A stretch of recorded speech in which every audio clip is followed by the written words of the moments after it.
आज आपको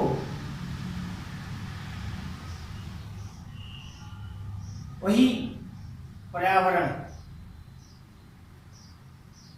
और उनके घटक का हम लोग द्वितीय पाठ, उसका दूसरा भाग आपको बताएंगे। इससे पहले हमने प्रथम भाग में आपको बताया था पृथ्वी का जन्म लगभग 400 करोड़ वर्ष पूर्व हुआ था। पृथ्वी में यानी संपूर्ण पृथ्वी में 21% थल है और 79% भाग जल है। स्थल भाग में 7 महाद्वीप और जल भाग में 4 महासागर विद्यमान है। क्योंकि इस पृथ्वी पर जल की अधिकता के कारण इसे जलीय ग्रह भी कहा जाता है। जल के कारण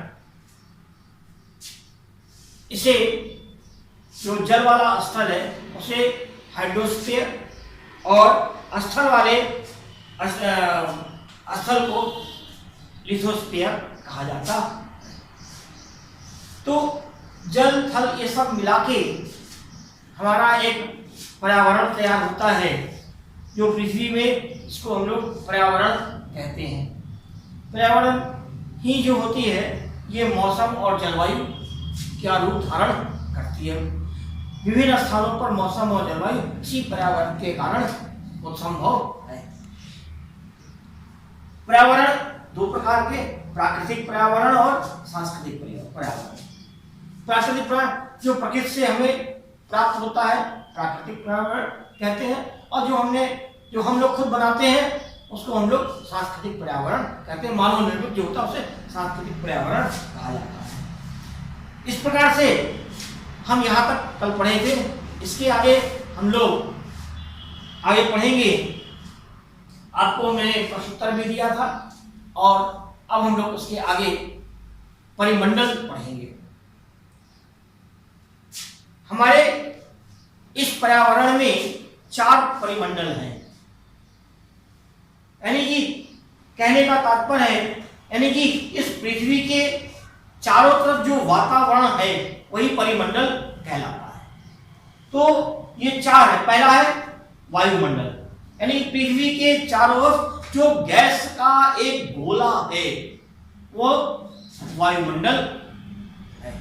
उसके बाद स्थलमंडल, जलमंडल और जैवमंडल, यानी कुल मिला के ये 4 मंडल हैं। पर्यावरण के 4 प्रमुख परिमंडल वायुमंडल, स्थलमंडल, जलमंडल और जैवमंडल। अब हम लोग बात करते हैं एक एक की, हम अलग से थोड़ा थोड़ा बताते चलेंगे।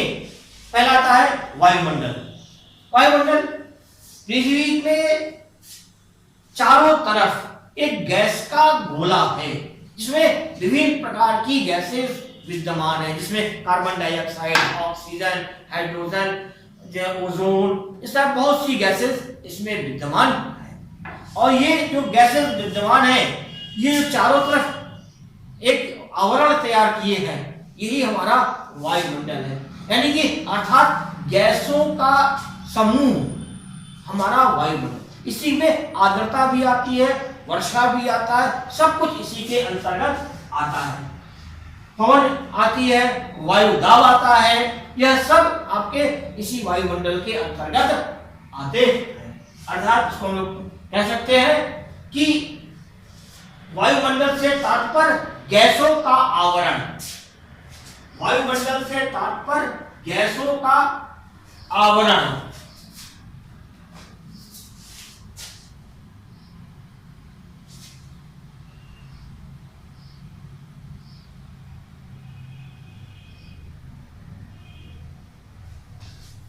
गैसों का आवरण जो पृथ्वी को घेरे हुए है। वायुमंडल यानी कि जो गैसों का आवरण है इसी को वायुमंडल कहा जाता है। अब ये जो वायुमंडल है इसके जो इसको हम लोग कहा जाए प्रमुख तत्व क्या है, प्रमुख तत्व यानी कि तापमान है, वायु दाब है, पवन है, आर्द्रता है और वर्षा है। यानी कि जो तापमान, पृथ्वी का तापमान है, इसी वायुमंडल के कारण है। वायु दाब, हमारे ऊपर जो प्रेशर पड़ता है, वायु का जो प्रेशर है वो वायु दाब कहलाता है। पवन, जो हवाएं चलती हैं। आर्द्रता, जो वातावरण में नमी मौजूद है, यानी कि पानी की वह मात्रा जो वाष्प के रूप में वायुमंडल में मौजूद है, इसे और आर्द्रता कहलाती है।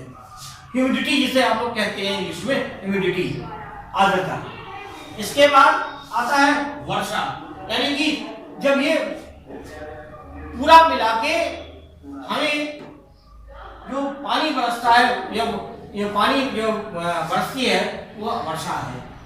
यानी कि जो ये सब मिलके क्या बनते हैं, मौसम और जलवायु की रचना करते हैं। यानी कि ये सब मिला के मौसम और जलवायु की रचना करते हैं। चूंकि पृथ्वी के हर स्थान का मौसम अलग है, जलवायु अलग है, क्योंकि हर जगह इसकी मात्राएं अलग अलग हैं। यानी कि ताप, वायु दाब, पवन, आर्द्रता, वर्षा, इसकी मात्रा के अलग होने के कारण यह मौसम और जलवायु की रचना भी अलग अलग है। अब आता है स्थल मंडल, यानी पृथ्वी के चारों तरफ जो परत है जिस पर हम लोग निवास करते हैं, यह आपका स्थल मंडल है, उसे कहते हैं स्थल मंडल। ये हमारे लिए सबसे महत्वपूर्ण मंडल है। यह पृथ्वी की वह परत है जिस पर हम रहते हैं और जिस पर हमारे महाद्वीप है और महासागर स्थित है। इसकी मोटाई औसत मोटाई लगभग 100 किलोमीटर है। इसकी औसत मोटाई 100 किलोमीटर है। इसमें हमारे महाद्वीप और महासागर स्थित है। ये जो आपका है, ये जो है विभिन्न जो परत है पृथ्वी की परत विभिन्न शैलों से बनी है। अलग अलग प्रकार की शैलें होती हैं, अग्नेय शैल होती है, अलग अलग प्रकार की शैलें होती है। ये उससे आगे पढ़ेंगे तो आगे पढ़ेंगे, इसका विस्तृत जानकारी हम आपको दीजिए। तो अलग अलग शैलों से ये निर्मित है। इसकी मोटाई लगभग 100 किलोमीटर। यह महाद्वीप, यानी कि कहने का तात्पर्य है जहां महाद्वीप है यहां उसकी मोटाई सबसे अधिक है, जहां महासागर है उसकी मोटाई वहां कम है, क्योंकि वहां पर परतें गहराई पर है, इसलिए वहां पर परतें कम है। यहाँ पर है तो ये इसमें सबसे अधिक है। स्थल मंडल की सबसे ऊपरी या बाहरी परत को भूपटल कहा जाता है। इसको क्या कहते हैं, भूपटल कहते हैं। इसका निर्माण अनेक प्रकार की चट्टानों से होता है। अब ये विभिन्न प्रकार की चट्टानों के विषय में हम लोग आगे पढ़ेंगे, तो आपको अलग अलग प्रकार की चट्टानों के विषय में बताया जाएगा। अब आता है जलमंडल। पृथ्वी पर इसका विस्तार बहुत अधिक है, सबसे ज्यादा, क्योंकि हमने आपको बताया था कि स्थल मंडल में जो स्थल भाग है जहां पर हम सब लोग निवास करते हैं, इसका भाग जो है 21% है। इसका कुल भाग 21% है, समझे। और पृथ्वी पर ये और जो जल वाला भाग है उसका वहां पर वो क्या है 71% भाग हुआ है। इसलिए इसे जलीय ग्रह भी कहा जाता है। जल की अधिकता के कारण यह हमें ऊपर से देखने पर नीला दिखाई पड़ता है। इसे नीला दिखाई देता है, इसलिए इसको नीला ग्रह भी कहते हैं। इसका आता है चौथा मंडल, जैव मंडल होता है। जैव मंडल क्या है, स्थल मंडल, जल मंडल और वायुमंडल, ये तीनों को मिलाकर जैव मंडल का निर्माण होता है। स्थल मंडल, जल मंडल और वायुमंडल के कारण हमारा जैव मंडल का निर्माण होता है। कारण क्या है, क्यों निर्माण होता है, क्योंकि स्थल मंडल, जल मंडल और वायुमंडल के कारण हम इस पृथ्वी पर जीवन संभव है, जीवन संभव हुआ है। अगर ये तीनों चीज में से एक भी कमी हो जाए तो जीवन की संभावना खत्म हो जाएगी। इसलिए इसको जैव मंडल यानी जीवों का रहने का स्थान, जीवों के रहने के स्थान को ही जैव मंडल कहा जाता है। अब आता है इसकी मोटाई। यहां पर हमारे जीव रहते हैं लगभग 30 किलोमीटर है, यानी कि यह पृथ्वी से ऊपर नीचे कुल 30 किलोमीटर है जहां पर आपको जीव पाए जाते हैं, जिसमें अधिकांश भाग इसमें इसी जीवधारी इसमें निवास करते हैं और इसकी मोटाई 30 किलोमीटर है। अधिकांश पौधे एवं प्राणी इसी स्थल मंडल पर निवास, जितने भी पौधे हैं प्राणी हैं सब इसी स्थल मंडल पर निवास करते हैं। अधिकांश सागरी जीव यानी कि सागर में रहने वाले जीव, यह भी ज्यादा अधिक, जो गहराई तो बहुत है सागर की, लेकिन उस गहराई के साथ साथ लेकिन बहुत गहराई तक भी जीव नहीं है, क्योंकि उसका भी एक यानी कि जो है सागरी जीव स्तर के निकट, यानी कि वो हमारे जल के बहुत निकट है, उसकी भी एक निश्चित है, सकेंद्रित है, क्योंकि वहां पर अनेक प्रकार के पौधे पाए जाते हैं जो कि उन जीवों को जीवित रहने के लिए आहार प्रदान करते हैं।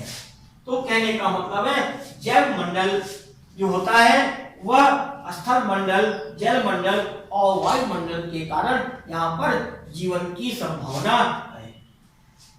अब आता है जो आजकल सबसे गंभीर समस्या, इस पृथ्वी पर सबसे ज्यादा गंभीर विकास के इस दौर में सबसे गंभीर समस्या प्रदूषण का है। अब प्रदूषण क्या चीज है, प्रदूषण क्या है, पहले हम इस पर विचार करते हैं। प्रदूषण यानी कि संतुलित पर्यावरण, पर्यावरण जो है हमारा एक संतुलन है, उसमें सब कुछ एक निश्चित मात्रा में विद्यमान है, और जब इसका संतुलन बिगड़ता है, कोई चीज कम ज्यादा होती है, तो यह क्या हो जाता है, प्रदूषण में परिवर्तित होता है, यानी उनके निश्चित अनुपात में कमी। अर्थात संतुलित पर्यावरण में भौतिक एवं जैविक तत्व एक निश्चित अनुपात में उपस्थित है, यानी कि जो भी एक निश्चित भौतिक तत्व और जैविक तत्व दोनों एक निश्चित अनुपात में इस पृथ्वी पर है, और इनका अनुपात खुद ही अपने अनुसार इसमें हमेशा निश्चित बना रहता है। कोई चीज बढ़ती है तो अपने आप उसका संतुलन खुद ही पृथ्वी इस जीव में हो जाता है। तो एक ऐसी परिस्थितियां पारिस्थितिक तंत्र का निर्माण करते हैं, यानी जो उसमें निश्चित है हमें एक निश्चित पारिस्थितिक तंत्र का निर्माण करते हैं, जिससे प्राणियों का विकास स्वाभाविक ढंग से चलता रहता है। अगर यह अनुपात निश्चित है तो प्राणियों का विकास स्वाभाविक ढंग से चलता रहेगा। तो हम क्या करते हैं, इस विकास के दौर में हमने क्या किया, प्राकृतिक संपदा का शोषण कर पर्यावरण के भौतिक एवं जैविक कार्यों के मध्य पारस्परिक सामंजस्यता को हमने बिगाड़ दिया। इस विकास के दौर में हमने क्या किया, बहुत दोहन किया, पृथ्वी से प्राकृतिक भौतिक वस्तुओं का बहुत दोहन किए, चाहे वो पेड़ों का काटना, वनों का कटना हुआ, चाहे अंदर से खनिज पदार्थों का निकालना हुआ, उसका हम दोहन बहुत तेजी से करते आ रहे हैं। इसके अलावा जनसंख्या की वृद्धि, एकाएक जनसंख्या की वृद्धि भी इसमें होने लगी, तो क्या हुआ, दोनों का संतुलन बिगड़ गया, और इस संतुलन बिगड़ने से पृथ्वी में पर्यावरण यानी प्रदूषण उत्पन्न हुए। यानी कि इससे क्या हुआ कि सामंजस्य यानी पूरकता की श्रृंखला, यानी जो एक पूरकता यानी सामंजस्यता की है उसको क्या किया, उसका छिन्न भिन्न करने हो गया, और इसे ही क्या किया गया, प्रदूषण का नाम दिया गया। अर्थात वायु, जल और मृदा में ऐसे वांछनीय पदार्थ की वृद्धि या वांछित पदार्थों का अभाव, जिससे वे पर्यावरण के लिए अनुपयोगी बन जाएं, पर्यावरण प्रदूषण कहलाते हैं।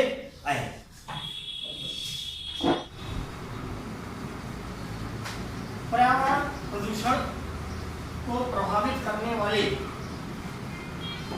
या पर्यावरण को प्रभावित करने वाले कौन कौन से कारण हैं जो कि हम लोग कहते हैं पर्यावरण प्रदूषण हो रहा है।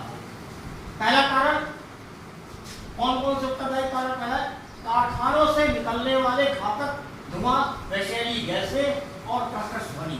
यानी कि जो विभिन्न कारखाने हमने विकास के नाम पर जो कारखाने बना रखे हैं और कारखानों से जो धुएं निकलते हैं वह सब वातावरण को प्रदूषित कर रहे हैं। उसमें इसके बाद वायुमंडल में दहन क्रिया, यानी कि जो वायुमंडल में जलने की क्रिया होती है, दहन करने की क्रिया, जिसके कारण कार्बन डाइऑक्साइड गैसेस निकल रही है, यानी कार्बन डाइऑक्साइड गैस की मात्राओं का अधिक होना। इसके बाद प्राकृतिक संसाधनों का अधिक उपयोग, यानी प्रकृति से में जो संसाधन है हम उनका उपयोग इतनी अधिक मात्रा में करते हैं कि जो जितना निकालते हैं, जितना हम उसका उपयोग करते हैं वह प्रकृति उसकी पूर्ति नहीं कर पाती है। जैसे जंगल को अनाधुन काटते जा रहे हैं, उसके लकड़ी का उपयोग कर रहे हैं, लेकिन उसकी जिस तेजी से काट रहे हैं उस तेजी से हम नए पेड़ नहीं लगाते हैं, नए वन नहीं बना पा रहे हैं और नए पेड़, तो क्या हो रहा है, ये वातावरण को असंतुलित कर देते हैं। इसके बाद वाहनों से निकलने वाला धुआं, विकास के नाम पर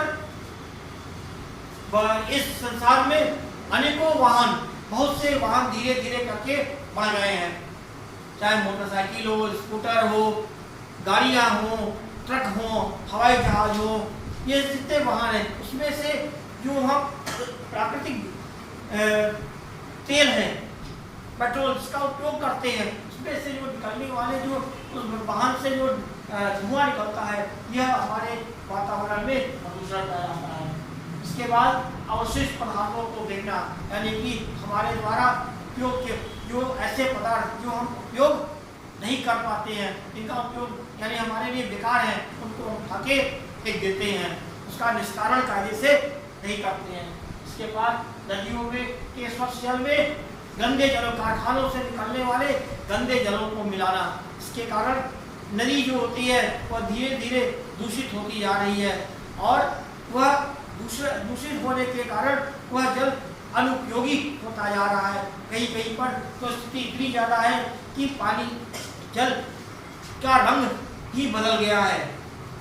इसके बाद दूषित जल एवं मलों का निष्कासन, यानी कि दूषित जलों का और जो मल पदार्थ हैं उसका भी हम लोग निष्कासन करते हैं, जिसका उसका उपयोग उसको हम लोग विस्तारण कायदे से नहीं कर पाते। रासायनिक उर्वरकों, कीटनाशकों, हम फसलों के उपयोग के लिए, फसल को अधिक से ज़्यादा पाने के लिए हम उनके ऊपर कीटनाशकों का उपयोग करते हैं, उसके द्वारा जो गैसेज होती हैं वो वातावरण में फैलती हैं और फैलने के कारण वह प्रदूषण होते हैं। वनों का भारी विनाश, मैंने बताया धीरे धीरे वनों का भारी विनाश कर रहे हैं। तीव्र जनसंख्या का बढ़ना और तीव्र जनसंख्या यानी कि धीरे हमारी जनसंख्याओं की लगातार वृद्धि के कारण ज़्यादा आवश्यकताओं का अधिक भूमि के लिए जंगलों को काटना, यह सब क्या है, प्रदूषण के कारण। अब आता है कि पर्यावरण को संरक्षित की क्यों आवश्यकता है, क्यों पर्यावरण को संरक्षित करना है। अगर हम पर्यावरण को संरक्षित नहीं करते हैं तो हमें हम उसमें जी नहीं पाए, आने वाले समय में हम उस पर जी नहीं पाएंगे, क्योंकि हमने आपको बताया था वायुमंडल, थलमंडल, जलमंडल, तीनों के मिश्रण से ही जैव मंडल का निर्माण होता है।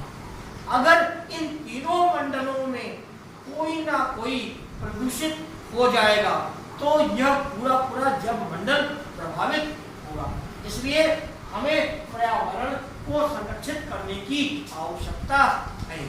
हमें करने के लिए हमें जितने भी गंदे पानी हैं उसको नहीं बहाना, कल कारखानों के निकलने वाले जो धुएं हैं उसका निष्कासन करना, उसको ठीक ढंग से उसको वातावरण में छोड़ना, जितने दूषित जलों को, जो फैक्ट्रियों से निकलने वाला जो जल होता है उसका हमें शुद्ध करके तब नदियों के जल में मिलाना, मल मूत्र द्वारा उसका भी ठीक प्रकार से शोधन करना, तब जाके हम पर्यावरण को संरक्षित कर पाएंगे।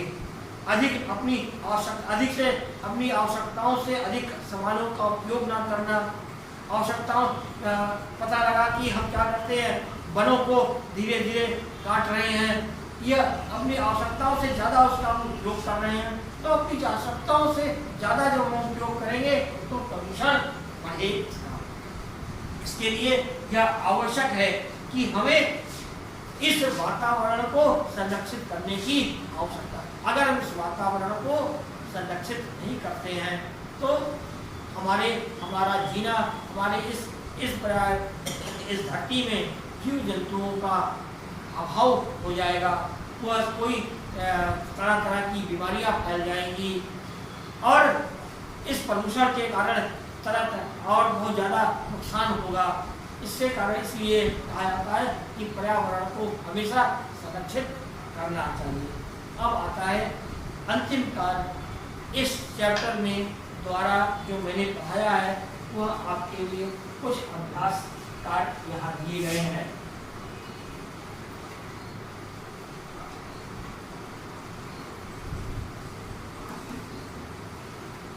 इसको अपनी फेयर कॉपी में करना है। पहला प्रश्न, और ये जितने भी मेरे अभ्यास कार्य हैं वो आपको हमारे पढ़ाए गए इस वीडियो में ही आपको उपलब्ध हो जाएगा। पहला है पर्यावरण के 4 परिमंडल कौन कौन से हैं, उससे परिमंडल का संक्षिप्त वर्णन कीजिए। जैव मंडल का निर्माण किन किन परिमंडलों से होता है। पर्यावरण प्रदूषण से आप क्या समझते हैं, पर्यावरण प्रदूषण के लिए कौन कौन से कारक उत्तरदायी हैं, पर्यावरण संरक्षण की क्यों आवश्यकता है। यह आपके 4 प्रश्न हैं। इन चारों प्रश्नों को करेंगे। इस प्रकार से यह आपका पहला चैप्टर जो है हमारी पृथ्वी, पर्यावरण तथा उसके नगर, यह समाप्त होता है। इसके बाद मेरी वही पुनः बातें, अगर आपको कोई भी समस्याएं हैं तो हमारे इस वीडियो के नीचे व्हाट्सएप लिंक है, उस लिंक पर आप क्लिक करेंगे, आपको व्हाट्सएप लिंक खुल जाएगा। इस पर आप अपने को ऐड करके अपने प्रश्नों के जो आपकी समस्याएं हैं उसको आप उसमें लिखेंगे, मैं उसका उत्तर आपको इसी व्हाट्सएप लिंक के माध्यम से आपको पहुंचाने का प्रयास करूँगा। अतः इसलिए आप इसको करेंगे। आपका यह चैप्टर समाप्त हुआ। धन्यवाद।